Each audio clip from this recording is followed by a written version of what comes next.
So today I'm just going to talk to you a little bit about ACEs and give some Wisconsin-specific data on ACEs so you can sort of just see a scan of what's going on in Wisconsin in terms of adversity in childhood. And then talk a little bit about resilience and how we're able to build a more resilient Wisconsin, especially for our youth, and also about being more trauma-informed. And as Chelsea said, we have an initiative by the First Lady, Tonette Walker, to adopt a program called Fostering Futures. Has anyone heard of Fostering Futures in the room? A few hands? Okay. So First Lady Walker's idea is that Wisconsin state agencies and counties will become trauma-informed. And what she's trying to do is start with the workplace. So at the Department of Health Services, specifically in the Division of Public Health, we are becoming we're starting the process of becoming a trauma-informed workplace, and that's about 500 to 600 employees. And all the other state agencies are also piloting this and seeing what results we have. And part of this is this training, and I added a few things in sort of to support some of the work that you all are doing, but you can sort of see what the Division of Public Health has received as a training. So all of the staff there has seen this training, and I think that's sort of helpful knowing that probably some of you work with some of them in the different programs, and so you can sort of be on the same page with some of the folks that you're working with.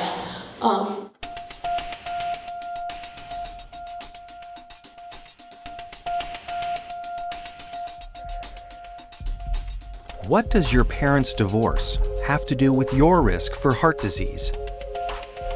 If your mother had a drinking problem when you were growing up, are you more likely to suffer from depression as an adult? Here's what you should know about ACEs. ACEs stand for Adverse Childhood Experiences, extremely stressful events that can happen to a child growing up. Some experiences are so stressful that they can alter brain development, as well as the immune system, increasing the risk of lifelong health and social problems in adulthood. The term comes from the Adverse Childhood Experiences Study, landmark research that shed new light on the root cause of everything from stroke and liver disease to substance abuse and mental illness.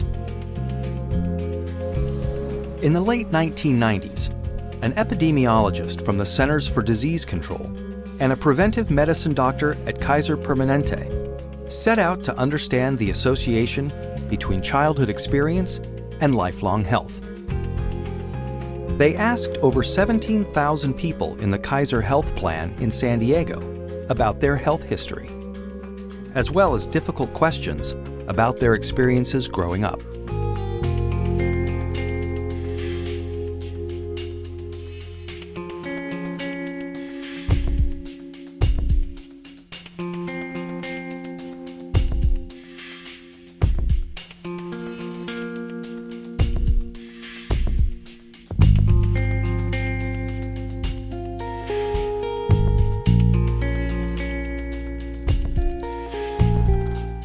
Anda and Felitti tallied up 10 different kinds of adversity in this largely middle-class and college-educated population. They were stunned to see how common ACEs were. 21% of all respondents were sexually abused as children. 19% grew up with someone who suffered mental illness. 28% had been physically abused. And 2 out of 3 respondents had experienced at least one ACE. The researchers next looked at how someone's ACE score, or the number of adversities they experienced, related to a wide array of serious health and social problems. They saw that the more ACEs someone had, the greater their risk for poor outcomes compared with someone with no ACEs.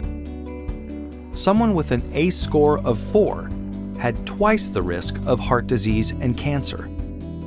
Someone with an ACE score of 5 had an 8 times greater chance of being an alcoholic. And those with an ACE score of 6 or more, on average, died 20 years earlier. With every major problem they looked at in the ACE study, the risk went up for each additional adverse experience in childhood.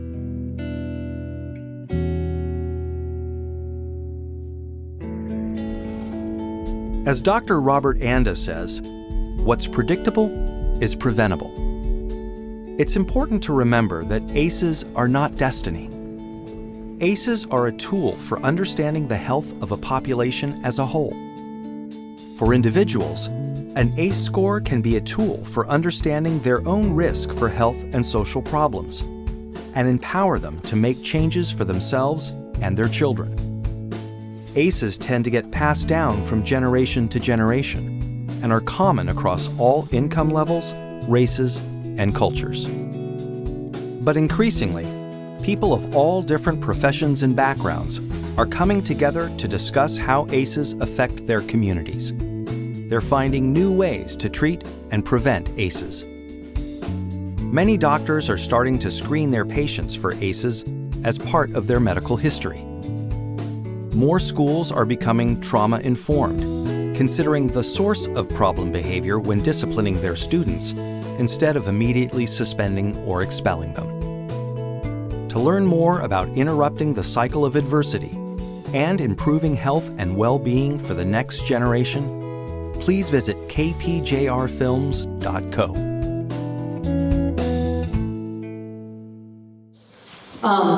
So this is where I'm going to start asking some questions. I know that I think almost everyone in here, if not everyone, raised their hand when I asked if you've heard of ACEs, but was there anything in this film clip that was kind of surprising that you weren't sure of? Is this all commonplace and common knowledge for everyone? Did anything stand out to you? Okay. If something did stand out and I keep talking, feel free to raise your hand and Chelsea will come on over. But it sounds like probably all of you have had some sort of entry-level training on ACEs then, which is good to know.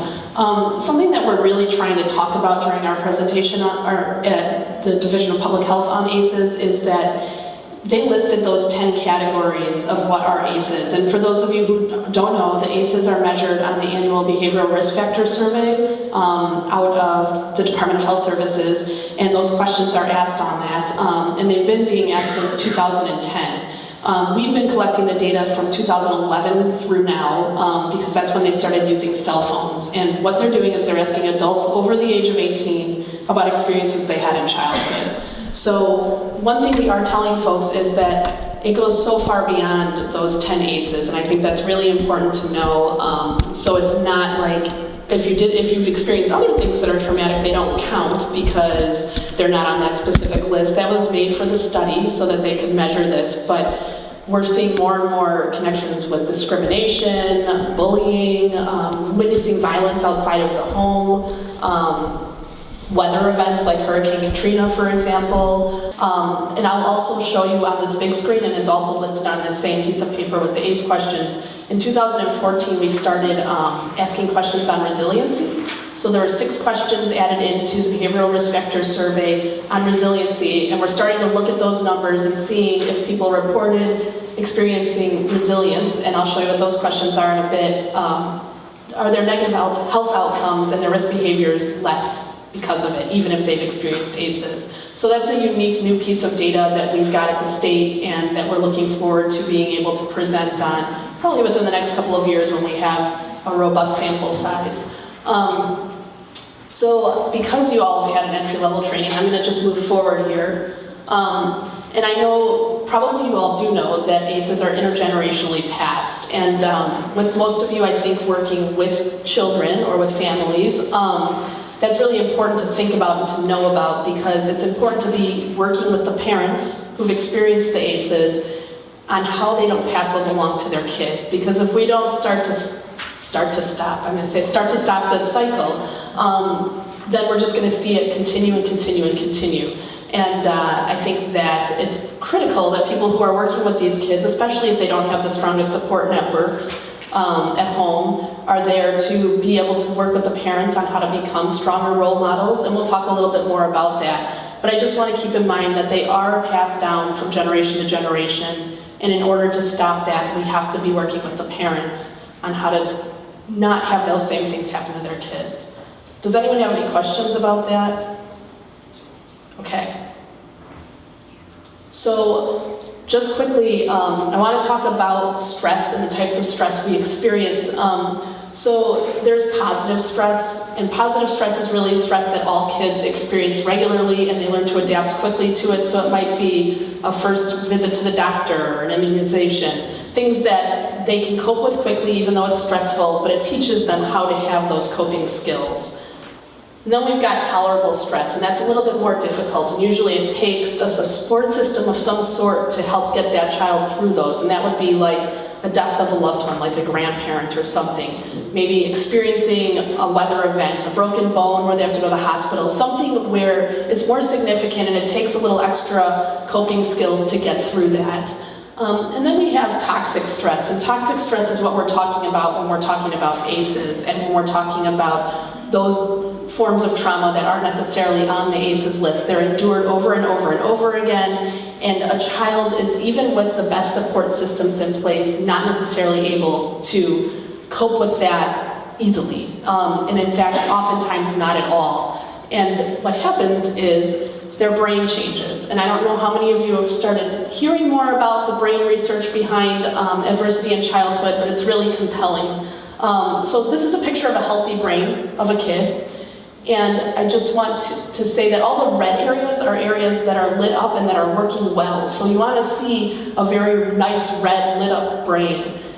And this is a brain of an abused child, someone who experienced significant abuse. And you can see the differences there. And some of you may be wondering, why is the bottom red? There's obviously something working there, and that is where the cortisol is produced, and so that is producing extra cortisol in that area where the other areas aren't as active, and that'll lend way to panic disorders, anxiety disorders. And what we know is, because the brain is so malleable when people are young, it does change, and changing it back can happen, so it's not a doom and gloom situation, but it's really difficult. And what this does is it messes with the kid's impulse control, so that's where we see more risk behaviors coming into play, and why individuals who've experienced more stress are more likely to participate in risk behaviors. It also actually does something to the immune system. Because the body is producing more cortisol over and over and over again, we want our bodies to produce cortisol. So there's this analogy that if I was walking through the forest and a bear came at me, I'd freak out and I'd be like, oh no, there's a bear. Am I supposed to run? Am I supposed to fight it? You know, what am I supposed to do? And that's good. That's a reaction that I want. But if that bear comes home every single night and abuses me, I can't. That's unmanageable, and it's something that cannot be coped with. Oh, look at that.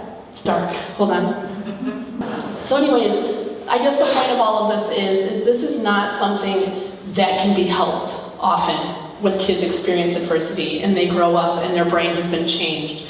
And so the things that we're seeing, these risk behaviors and these negative health outcomes, are because the brain has been shifted based on the adversity that they've faced. And so there's a lot of really good research going on at the Center for Healthy Minds. Have folks heard of that? Richard Davidson Center. If you haven't and you're more interested in this, you should look it up, the Center for Healthy Minds. It's in Wisconsin, so it's in our backyard. And he's doing really, really great work with the changed brain. He's doing it with youth who've experienced adversity, but he's also doing it with vets who've come back from war and have experienced PTSD and seeing how their brains have changed. And he's working on different methods to help rewire the brain so that, like I said, that potential is there, the research is being done, and we're really kind of fortunate enough to have it being done here in Wisconsin, which gives us a little bit more access to learning about it and potentially, working with those folks at the Center for Healthy Minds. So I'm going to get into some Wisconsin-specific data, and this is from 2011 through 2015, which makes the sample size, for anyone who's interested in research, about 25,000 people, so it's a pretty solid sample size. You can see that 57% of Wisconsin residents have at least one ACE. So if you look around the room, that means likely more than half the folks in this room have experienced one ACE or more, which often means that I think you can think about the person sitting next to it at any given point in time and say, hey, there's a likelihood that they've experienced adversity, which could possibly shift the way that we think about things and how we interact with people, which we'll get into in a little while. So I'm going to go through some data. If anyone has any questions, and I'll pause here and there, please do ask them. I'm determined that this will become an interactive group, even if it's not yet, so let's just wait and see. So, in fact, I think it's going to become interactive now because I'm going to ask a question that someone is going to have to answer, I think. So we can see here that even though we know that ACEs cross all demographics, they are impacting certain populations more than others. And you can see that individuals who are Black and Native American are much more likely to have experienced an ACE than those who are Hispanic, Latino, white, or Asian. Here's my question. Why do you think that might be? Yeah. Oh, here comes a microphone.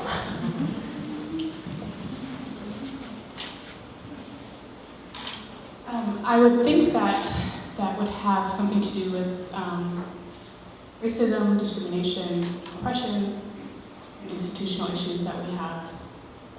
Sure, I think extent, and that intergenerational trauma. Yeah, I would totally agree. I think that's hits the nail on the head, and we continually see these numbers, so that's not changing or shifting. And this is similar to that of national data, though I will say that we do see more ACEs in individuals who are African American in Wisconsin than we do nationally. And I think most folks probably know that Wisconsin has some of the greatest racial disparities in the country, so that might lend weight to some of what we're seeing here. And so I think that's important to put into perspective. So we also know that income and ACEs are connected, so individuals who make less than $20,000 a year are much more likely to have 4 or more ACEs, and individuals who make more than $50,000 a year are much more likely to have 0 ACEs. And this also is exactly connected to educational attainment, which I don't have a slide on, but individuals who have not made it through high school are much more likely to have 4 or more ACEs, and individuals who've had college or greater are much more likely to have 0 ACEs. So there's a connection there as well. Obviously, there's likely a link to ACEs and poverty. The experiences of poverty in itself could be considered an ACE. And oftentimes, it's communities of color who are impacted, and so that's another way you can see a connection there. So here's ACEs broken down for you by the individual ACEs that were listed, and you can see that 26% of Wisconsin residents reported growing up with someone in their household who abused a substance. And I'm not going to read all of these to you. I will definitely then lose my voice. But you can see that incarceration, so individuals who grew up with someone in a household that was incarcerated, was at 7%. But I think something important and compelling about that is those individuals are the most likely to have experienced 4 or more ACEs. So even though that number looks somewhat low compared to the 26%, 7% is actually not quite that low, and those are individuals who are probably having the greatest struggle in terms of ACEs.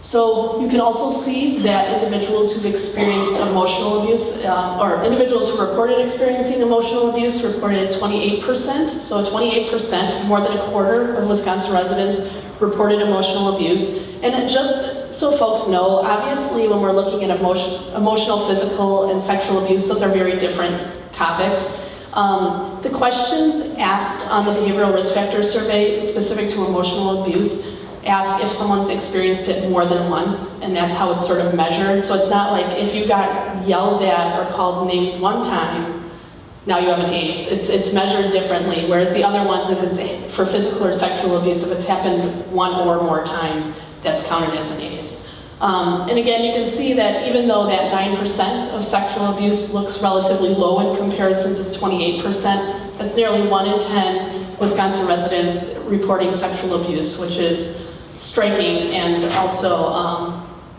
pretty upsetting. And I'm guessing that a lot of you probably do work with families who've experienced this, and again, when we're talking about this being intergenerationally passed, I think it's really important to put that into perspective. Same with all of these forms of abuse, obviously, but you know, when a parent experiences it from their parents, sometimes it's more likely that they'll pass that along. So, food for thought. So, as the video mentioned, we also know that ACEs are correlated with negative health outcomes. The Behavioral Risk Factor Survey does not measure as many negative health outcomes as I think we would like, but the 2 that we use to just sort of highlight this is asthma and fair to poor general health. And you can see that individuals who do not report having asthma or fair to poor general health are much more likely to have 0 ACEs, and individuals who are higher in reporting asthma and fair to poor general health are much more likely to have 4 more ACEs. And I think, and I'm not 100% sure, but I know that there are studies across the country that show other chronic conditions that folks are much more likely to have 4 more ACEs, are likely to report those conditions. And ACEs are ACEs are correlated with negative mental health outcomes as well. So you can see individuals who've been diagnosed with depression or have frequent mental health distress are much more likely to have 4 or more ACEs. And again, these are the 2 mental health conditions we measure on our behavioral risk factor survey, but this is also, they're very highly correlated with panic disorders, anxiety disorders, bipolar disorders. So we're seeing adversity impacting mental health in adulthood regularly across the board, even with things that we don't measure here in Wisconsin that are measured nationally. Does anyone have any questions on that before I continue? That's a lot of data. Sometimes data can be a little bit hard to look at, but this is interesting stuff, I think.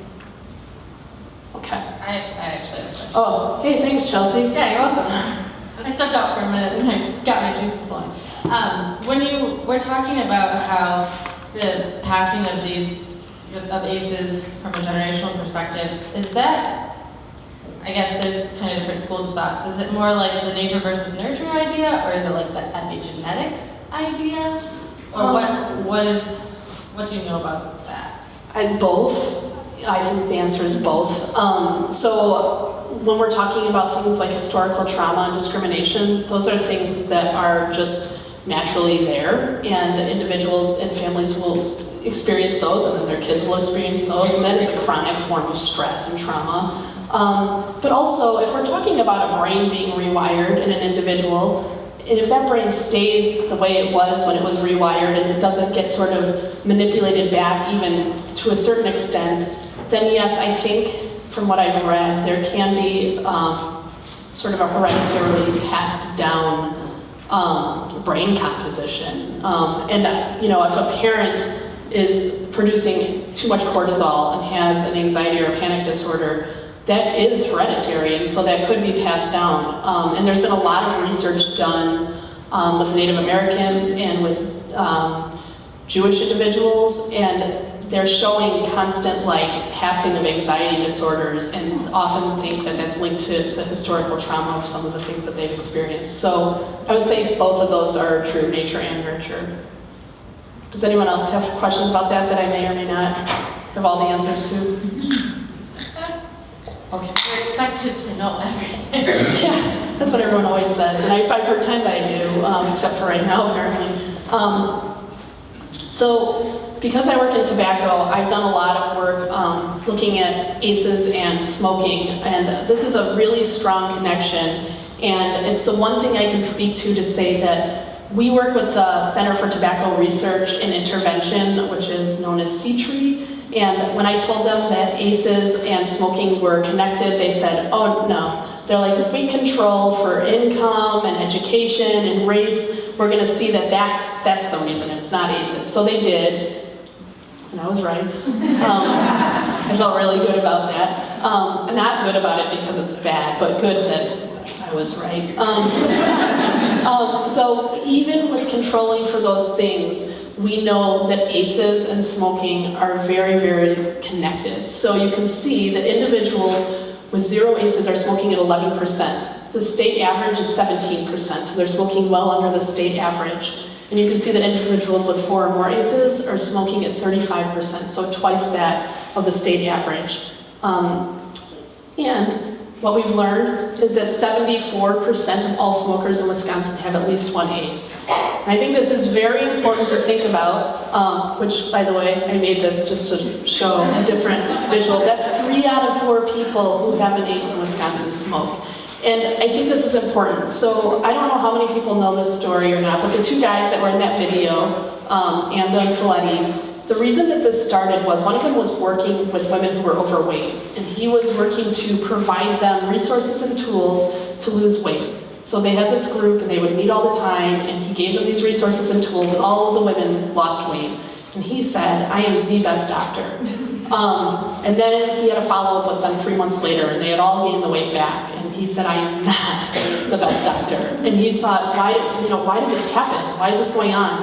And he realized, after talking to the women, gathering more information, that was their coping mechanism. They had all experienced trauma, and that was sort of their armor to the trauma. And he said, oh, this is something that I didn't think of. He said, you can give someone as many resources and tools, but that does not help with the trauma. So when I see that 3 out of 4 people that have an ACE in Wisconsin are smoking, to me that says, are we doing something wrong here when we're providing treatment? Because what we're doing is we're giving people different tips, to quit smoking. We're giving them nicotine replacement therapy and different drugs they can take to stop smoking. But what we're not doing is we're not talking about why they started smoking in the first place. And if we're not addressing that trauma, likely they're not going to be able to stop. So we're seeing these numbers go up of people with ACEs who are still smoking, which means they're not as likely to have quit, obviously. And when I think of any kind of treatment beyond that of just tobacco, alcohol and other drugs, we're probably seeing something similar. And I haven't dug so deeply into that information and those numbers, but my guess would be that that would be similar. So I just think that's important to think about. It's important to think about what the folks that you work with, as some of them may be using different substances and wondering why that might be and why they're not getting help, or if they are getting help, why it's not working, or why it's not working as quickly as you would think. And we're just starting to have conversations now in tobacco about, is there a way to start integrating trauma-informed care practices into smoking cessation? What would that look like? How would that be? How would that be with any kind of recovery treatment when the protocol has always been tools, resources, quit?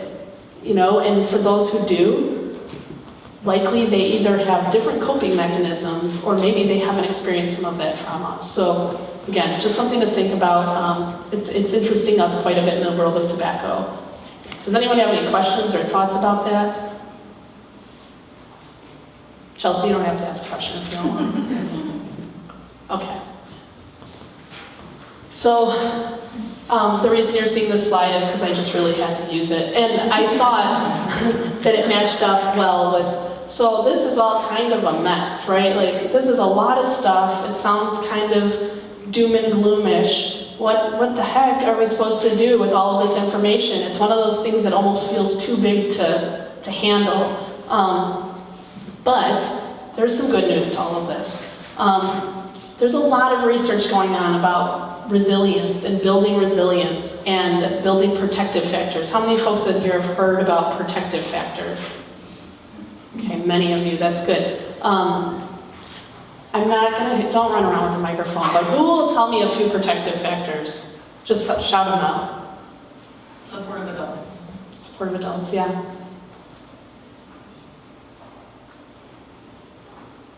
I'm just gonna wait. Education. Education. Self-esteem. Yep, self-esteem.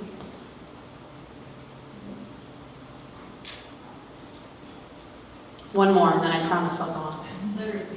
Literacy. Okay, good. Yeah, so there's a lot of different ways, and this is important for all of you in the work that you do with adults or families, and possibly with the kids as well. There's a lot of research that suggests that protective factors are the way that we can begin to rebuild those brains that have been rewired.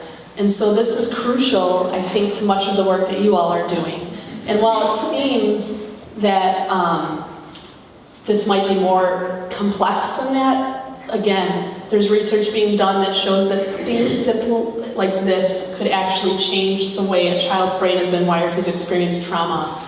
And to me, that's really motivational, because when something feels so big and so difficult to tackle, when you can see things like this, good social skills, good peer relationships, a positive adult relationship, some of you may be even able to serve as that, or at least talk with the parents on how to be better at doing that, And I think that there's a lot of really good information out there on protective factors, and I just really encourage folks to look deeper into that, because I do think that this is one important response when we're thinking about how to mitigate ACEs in the future and how to prevent them. And in fact, also a good response on how to intervene with folks who've had them, so that they can start feeling more empowered to be better parents and to be more capable adults in general.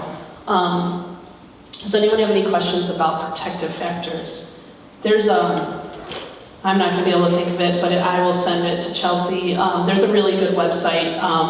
It's some work that's being done in Wisconsin on positive parenting, and they use, yep, I'll just send it to you. Okay.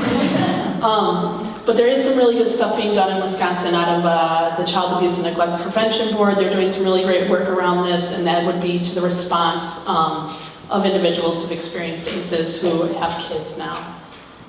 So again, I told you I would show you the resilience questions that are on the Behavioral Risk Factor Survey. When we've been giving this presentation in the past, we've been asked by folks, what are those questions? So here's a list of them. I'm not going to read them out to you, and like I said, they're on a piece of paper that I will leave with all the ACE questions and the resilience questions, but just to give you an idea of those questions that are being asked and what we're using to measure resilience, and I'll give a second for folks to read that.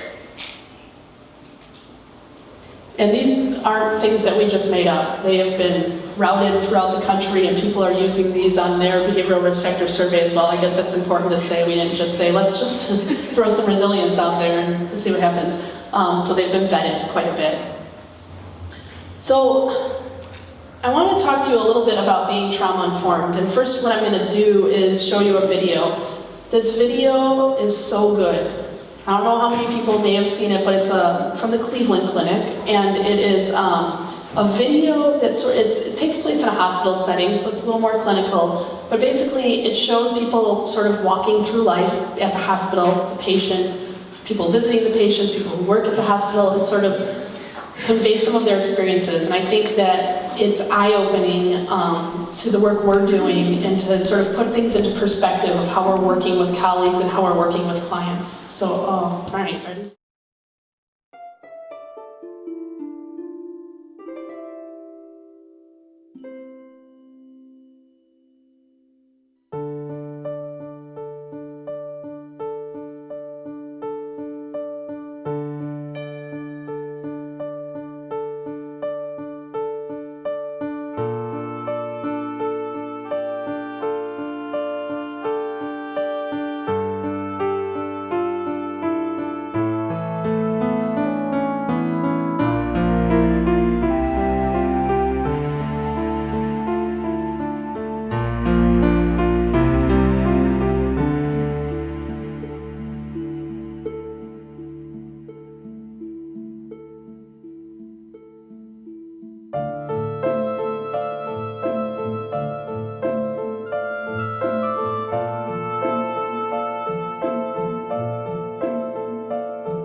thanks, IT, Chelsea.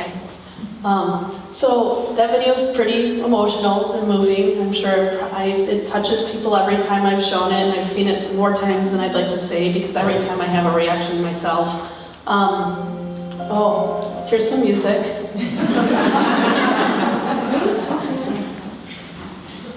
That's part of it, to just try and get people to laugh after that movie.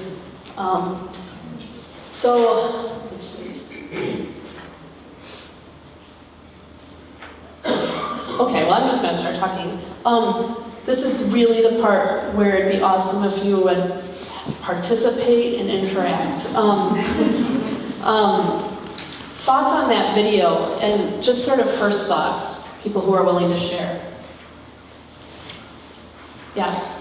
I think those of us who work in public health and in this field really can identify with that. Our philosophy of, maybe it was Chelsea that said earlier, or was it Julia that said that, we aren't working in this area to become millionaires. We work in this because we have a passion for it, and because we realize that we haven't walked in the shoes of the people that we serve, and so we don't and can't necessarily understand, but we still have the passion to treat them as human beings and people that we care about. Sure, I totally agree, and as a social worker, I definitely did not get in it for all the money, and I got into it for the passion, and I think that those of us who are in the helping field definitely have a little extra built-in empathy, and often many times our lives have been touched by things that have put us where we are now anyways. So thanks for sharing that, and I agree. Other thoughts on the video?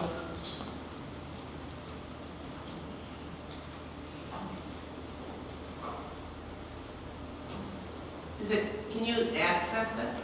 Yeah, I can send out the links to the videos to Chelsea, and so folks can access either of them if you're interested. This is a great one, and I think it's really good at sort of setting the stage for talking about not really knowing what people have been through. Okay, I'm going to pose another question.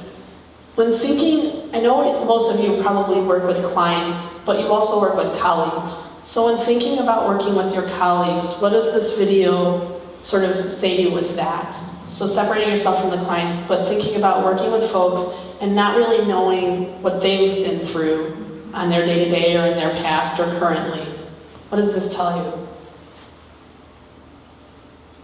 Well, just in general, everyone has something. Right. It's such a great reminder. Whether you're the caregiver or the person being cared for.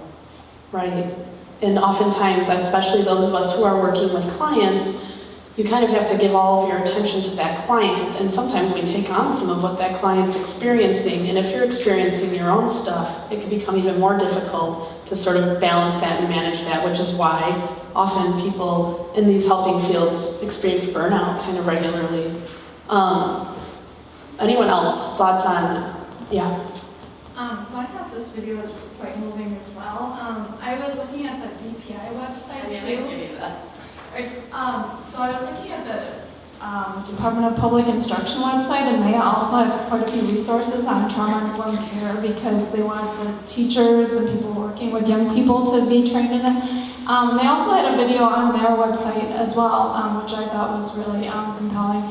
And it was just, talking about, it would just go over how a child, how can we expect that child to learn how to read or write when he or she's thinking about where they're going to sleep that night or, where the next meal is going to come from. So I thought that was really great training for teachers as well. But, I like this video too. I just, there's just so many different ways of looking at the care you're given. Instead of, reprimanding that kid for behaving badly or something, looking at it from that perspective, like, why is this child behaving this way, instead of just going after the behavior, for example.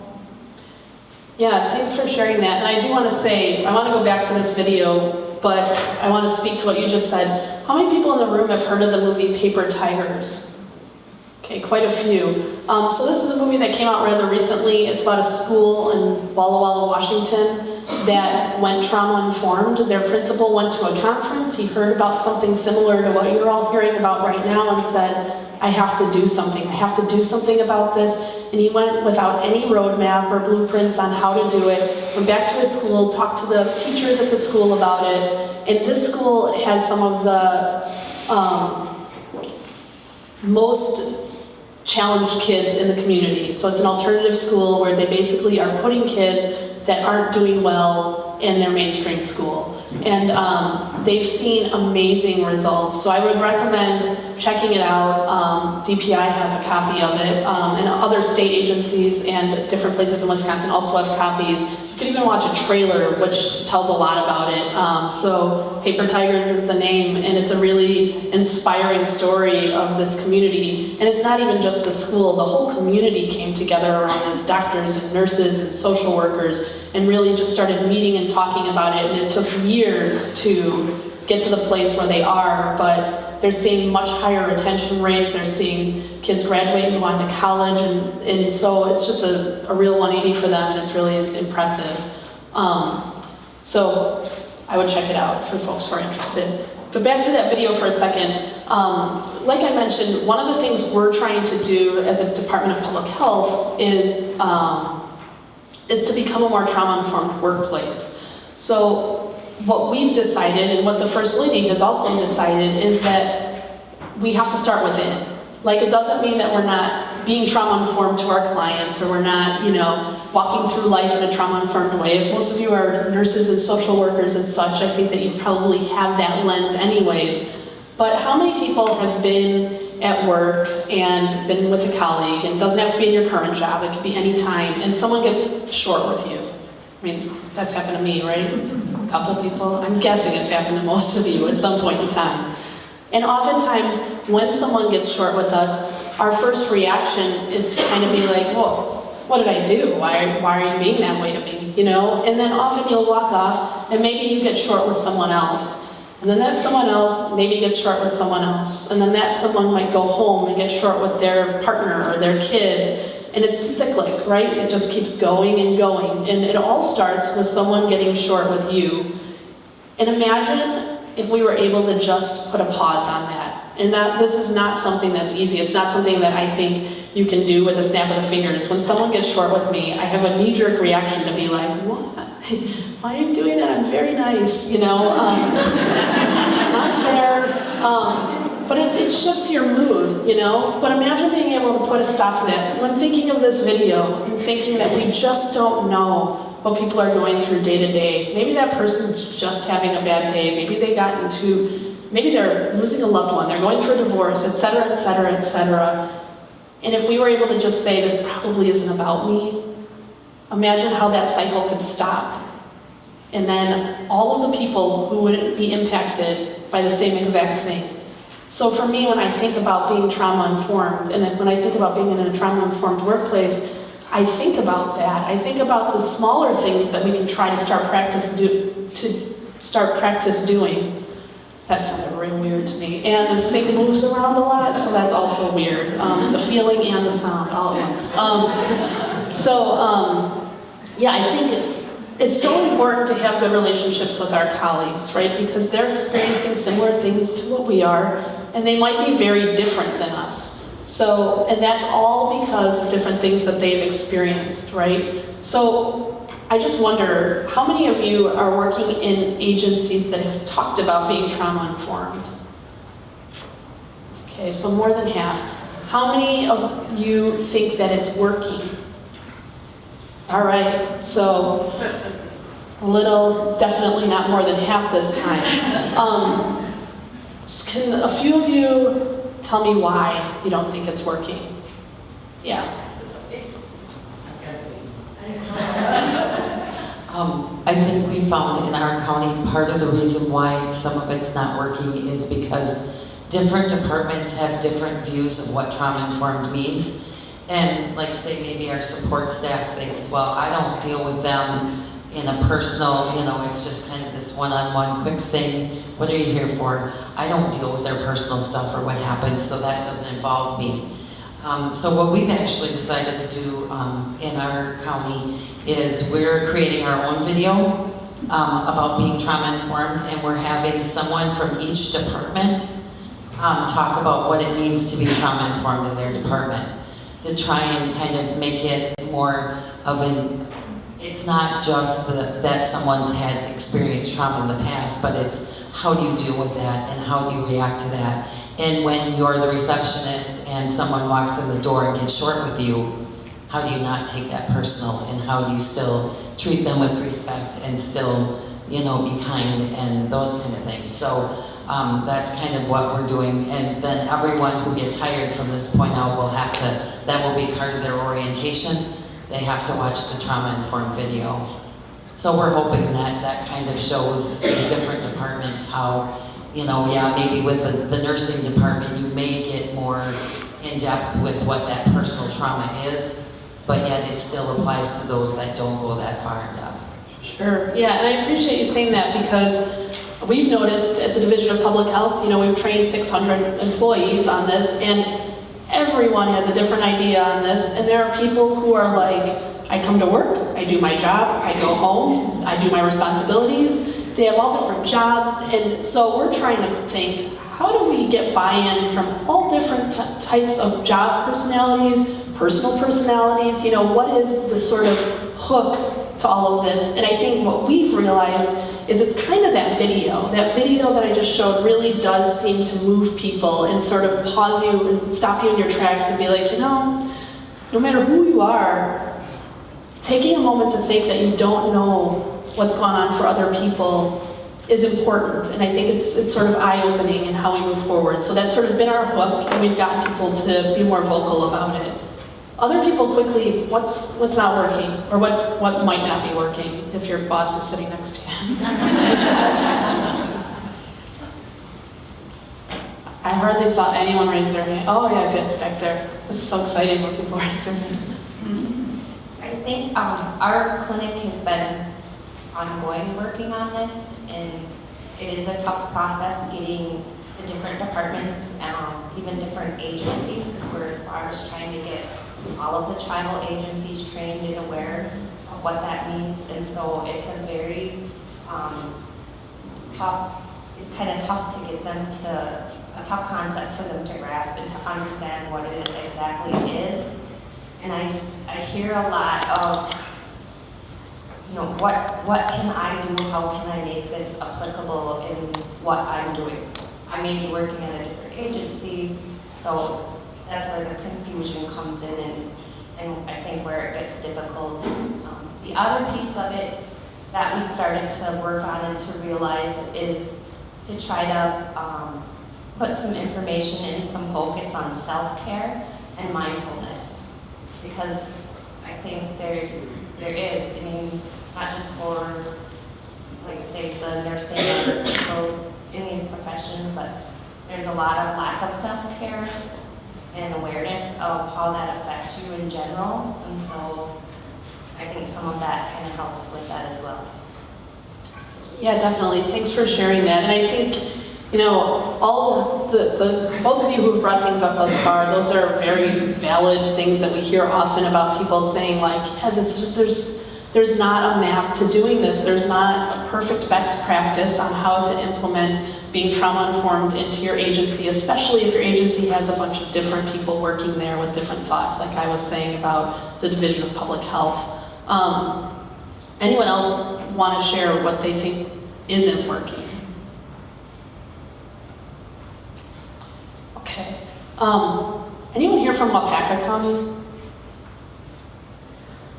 All right, so I won't put anyone on the spot, but Wapaka County, I don't know how many people know, but they have done something right. And their Health and Human Services Agency went trauma-informed. It took years for them to build this, but they have had such extreme results and positive things happening in their agency. So they would probably be so mad right now if I said their names. But you should check out Chuck Price and Casey Kaepernick at Wapaka County. Try and, you know, get some information from them, because if any of you are working with an agency similar to that of Health and Human Services at Wapaka County, They are like the gold star model of counties that have been able to go trauma-informed, who've really put in the time, energy, and effort with all of their different staff. And basically, when they were hiring new people in, they said, if you don't embrace this idea, if this isn't something that you buy into, we're not going to hire you. And they were very, very serious about bringing in a staff that's committed to this, and their retention rates have tripled. They're having a lot of success. And for me, hearing people talk about all of the things that aren't working, and I hear it all the time when I give these presentations at DPH, so that's where I work, so I'm hearing people say, nope, no way, no how. It's really motivational to know that there is a place that's done it, and there's other places too, like Walla Walla, Washington.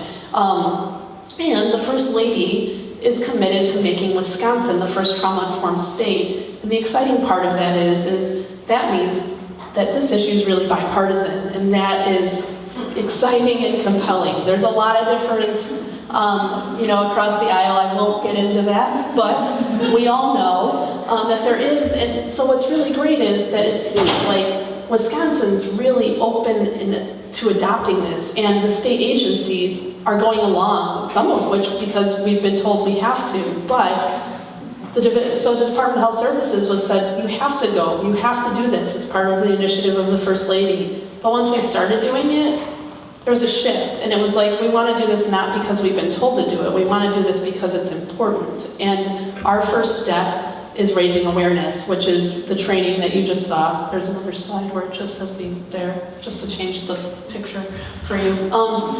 But our first step was just raising awareness for our staff, to let them sort of start thinking about this, to get their feet wet with it. Again, I know some of you have heard more about ACEs probably than some of our staff have, but we're really working on trying to figure out different ways to become trauma-informed at the state level. And hopefully, that will trickle down to the counties and to some of you who are doing more of the groundwork and the clinical work. Because I think the idea here is if we become a trauma-informed workplace, hopefully we're more trauma-informed to the folks that we contract out with, which is often many of your agencies, so on and so forth. And that hopefully that would trickle down to the client, which is the people we're serving and the ones that we're really trying to support. Because if we're all walking around with a lot of negativity and all of our own baggage, and we're not able to figure out a way to shed some of that, are we really doing the best by our clients? And I mean, I think I've heard from being in the School of Social Work and other such positions that the burnout rates for these positions are so high, and I mean, I'm guessing many of you have seen turnover and turnover and turnover, at least in some of the positions, and oftentimes they're the caseworker positions.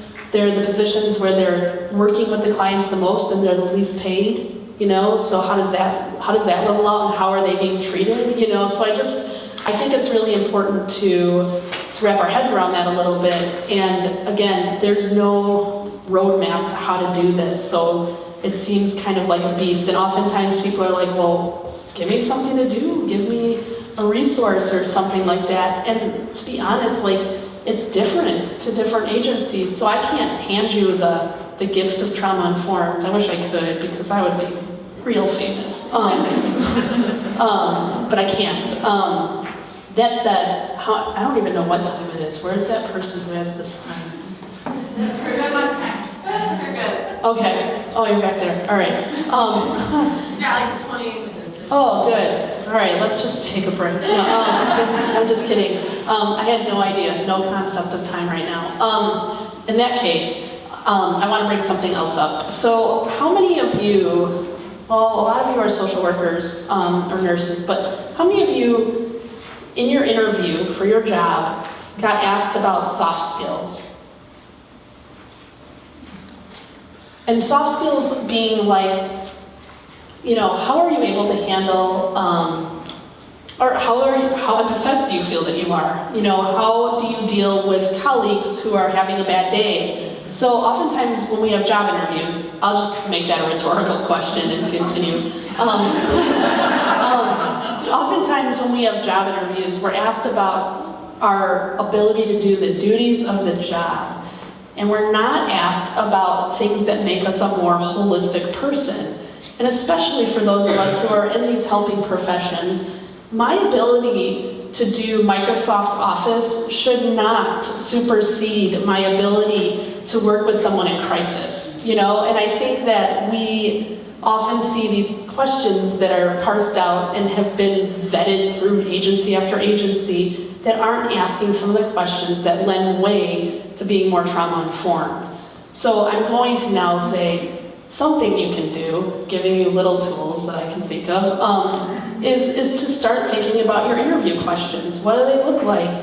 Can you add in a question or two that gets more to the soft skills? And there's plenty of information out there on soft skill interviewing questions, so they're not like non-existent.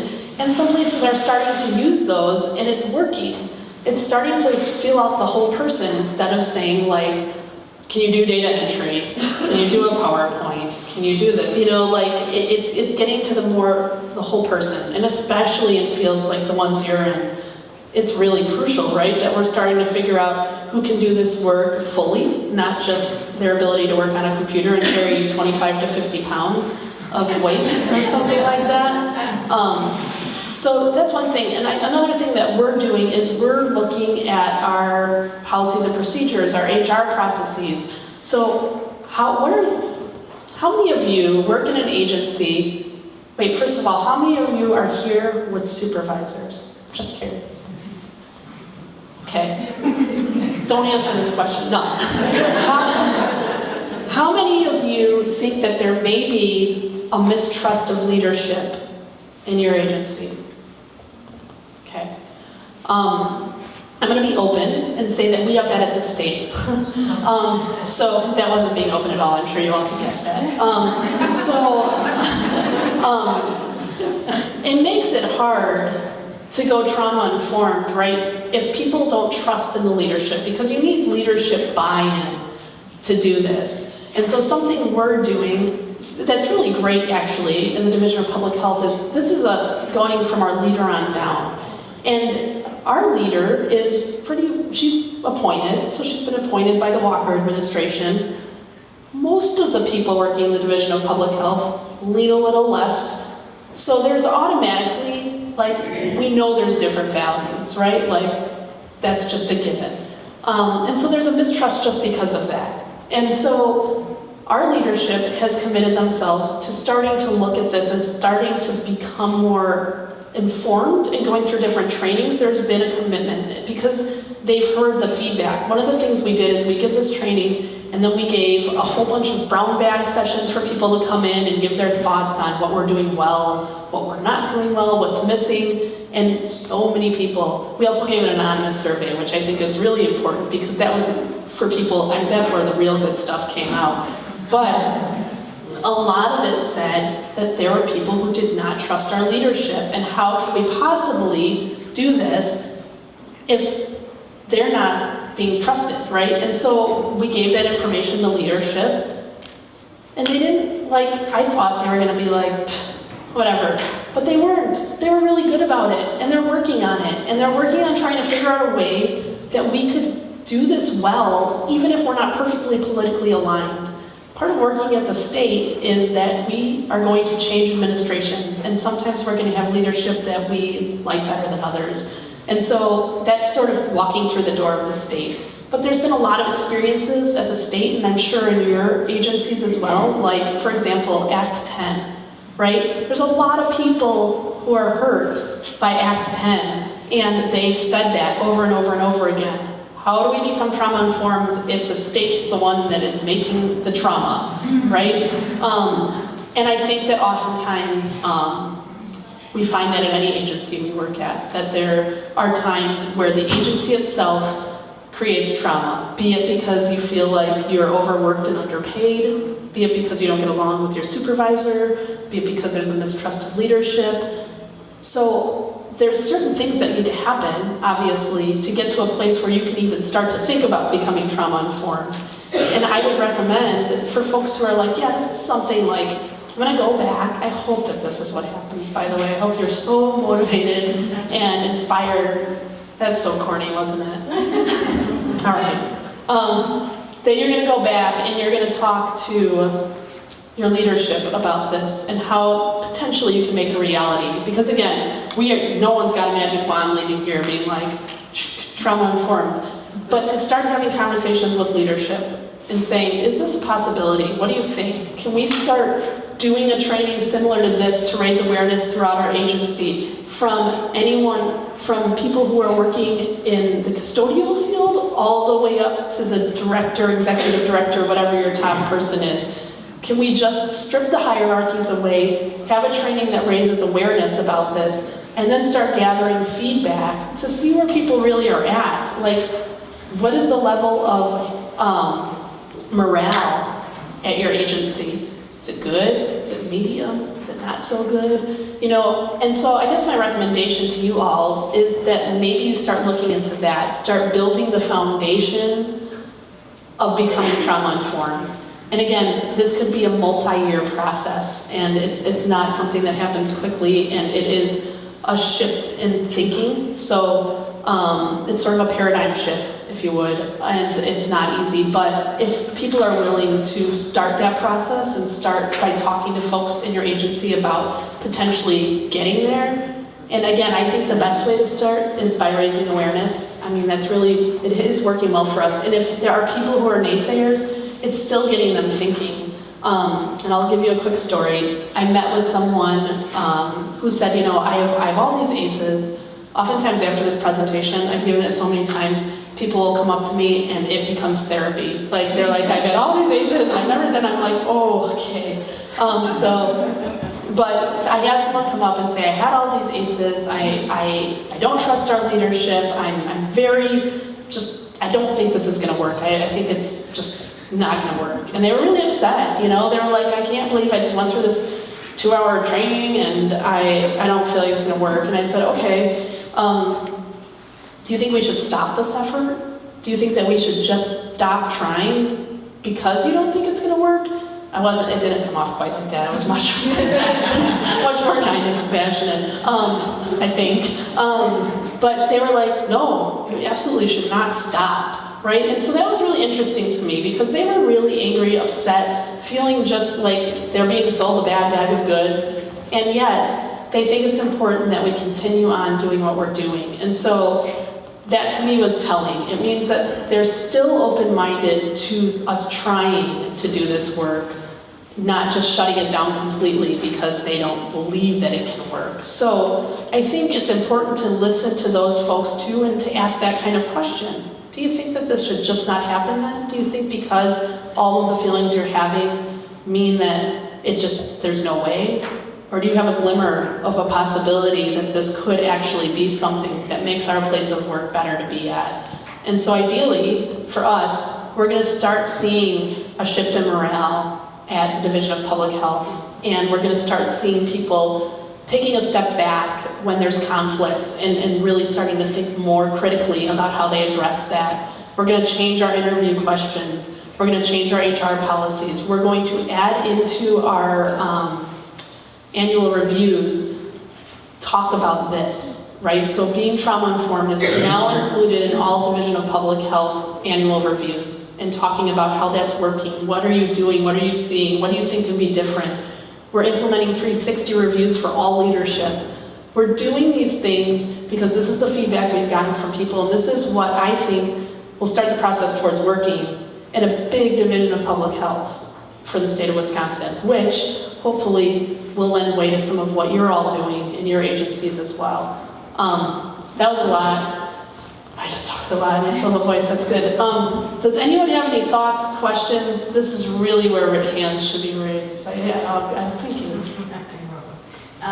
So I have a question. Training, Do you mind, sorry? oh, sure. So what came to my mind is that you're training the workers.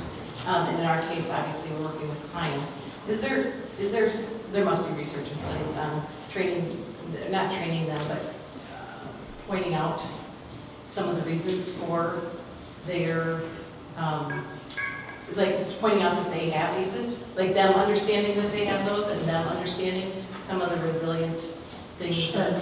You know what I'm saying?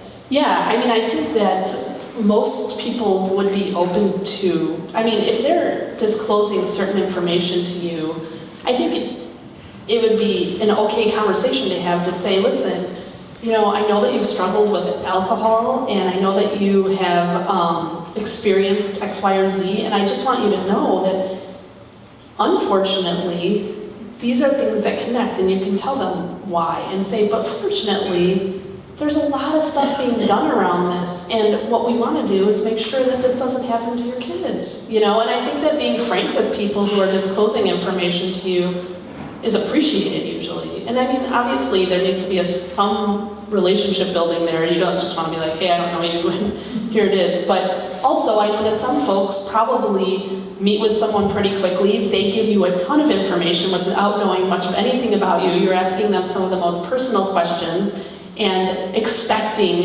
them to disclose the answers to you so you can provide them with services. And that's hard for a person. So being mindful of the fact that oftentimes we don't have a lot of time with a client. We're asking them very serious, pointed questions about their personal life and their history. And then we're also expected to give them resources while they're sharing some of the most, you know, troubling information that they've experienced. And so there's a lot to that. There's a lot to unpack with that. And I think that being open, honest, and frank with them about what we do know about that would be helpful. I saw a sign, yes, thank you for that. Thanks for the question. So I don't know if that answered the question actually, but I do think that, you know, obviously, I would hope that there would be different ways to convey to clients that their experiences are actually more normal than maybe they feel. Yeah, I think normalizing it and helping them to understand that there's a lot of people who've had experiences similar. It's not that they can't come out of it, but that there's reasoning. Yeah, and I think that that's a good thing to know, you know, that there is reasoning, and you can talk to them about the brain change, you know, and say, but there's ways to help that brain get, you know, to a place where maybe it feels a little different for you. Like, you're always going to have the trauma, you know, it doesn't go away. Can't push it aside, but there might be different ways to cope with it and get through life a little easier. I also think that if you are working with a mom who does have risk behaviors, whether it be an addiction or other such behaviors, knowing that those are so tied to trauma, and sometimes they've never disclosed that trauma to anyone, you know, and so being mindful of the fact that you know that likely there's trauma, and how do you start that conversation? Because it might be important for them to understand that to a certain extent in order to be able to do what they need to do for their child, to be able to understand why they're experiencing some of what they're experiencing. It's a difficult conversation. It's difficult to integrate into, you know, an already probably difficult encounter. So I think that still is a key indicator that you're working with someone who's experienced some form of trauma. Okay, well, I am going to close it up. I feel like if you, It's a sign. Our next activity is like ready to go. And there's my cell phone. Go ahead. Yeah. Here's my information. I should have put that up earlier. If anyone has any further questions, if you're interested in doing something like this, similar at your agency, and you want to like sort of talk that through, I'm happy to do that. Obviously, it looks a little different from Division of Public Health than it might for your agencies, as many of us are not clinicians. But I think, you know, this has been a really amazing first step for us. We're seeing some good results, and so I would recommend thinking about it, thinking about ways that you might be able to implement something like this at your agencies. And if anyone, I think there's like, I know there's cookies and trail mix, but if anyone has any questions and wants to come and talk to me before your next speaker. She's giving away free therapy, apparently. I'm a really good therapist. That's not true, I'm not. So, just so you know, but do your damage. But anyways, yeah, if anyone has any questions, if you want to email me, please feel free. And thanks for having me. Yeah. Yes, thank you, Robin.